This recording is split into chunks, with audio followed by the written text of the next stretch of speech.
बिस्मिल्लाहिर्रहमानिर्रहीम। अस्सलाम वालेकुम। क्या हाल है तमाम देखने वालों के? सब अपने घरों में खुश रहें, आबाद रहें, आमीन सुम्मा आमीन। आज हम अफ्तारी के टाइम पर बनाने के लिए एक रेसिपी लेकर आए हैं जो कि झटपट तैयार हो जाती है और बहुत मज़े की ये रेसिपी बनती है। जिसके लिए मैंने 1.5 कप मैदा लिया है, 2 खाने के चम्मच ऑयल। सबसे पहले हम मैदे में ऑयल डालेंगे, थोड़ा सा नमक अपने टेस्ट के हिसाब से, और पानी के साथ सॉफ्ट सा डो तैयार कर लेंगे इसका। आटे को अच्छी तरह गूंदिएगा, थोड़ा थोड़ा पानी डाल के।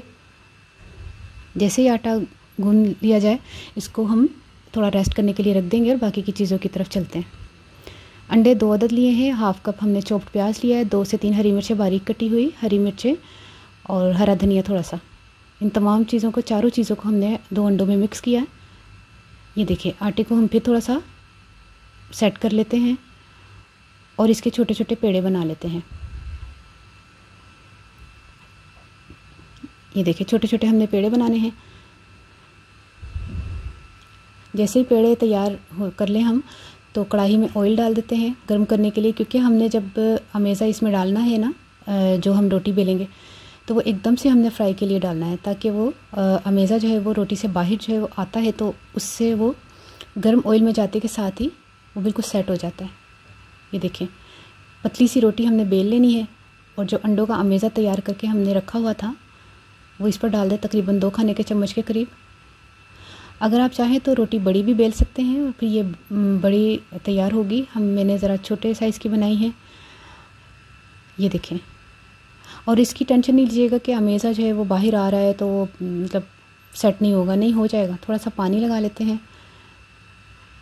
चाहे अंडा जो है वो फैल रहा है, इसकी कोई टेंशन नहीं। देखिए, मैं किस तरह आपको बताती हूँ किस तरह करना है। जब ऑयल गर्म करने के लिए पहले रखेंगे तो कभी भी ऐसा मसला नहीं होगा। ये देखिए, फ़ौरन हमने गर्म ऑयल में इसी तरह डाल देना है। अब जब तक इसको हम स्लो फ्लेम पर हमने फ्राई करना है, ताकि अंडा अंदर तक पक जाए, और जब तक कलर ना अच्छा सा आ जाए, इसको हमने फ्राई करना है। जैसे ही अच्छा सा कलर आ जाए, हमने निकाल लेना है। अब मैं आपको काट के भी बता दूंगी कि कटने के बाद अंदर से बिल्कुल अंडा पक गया है।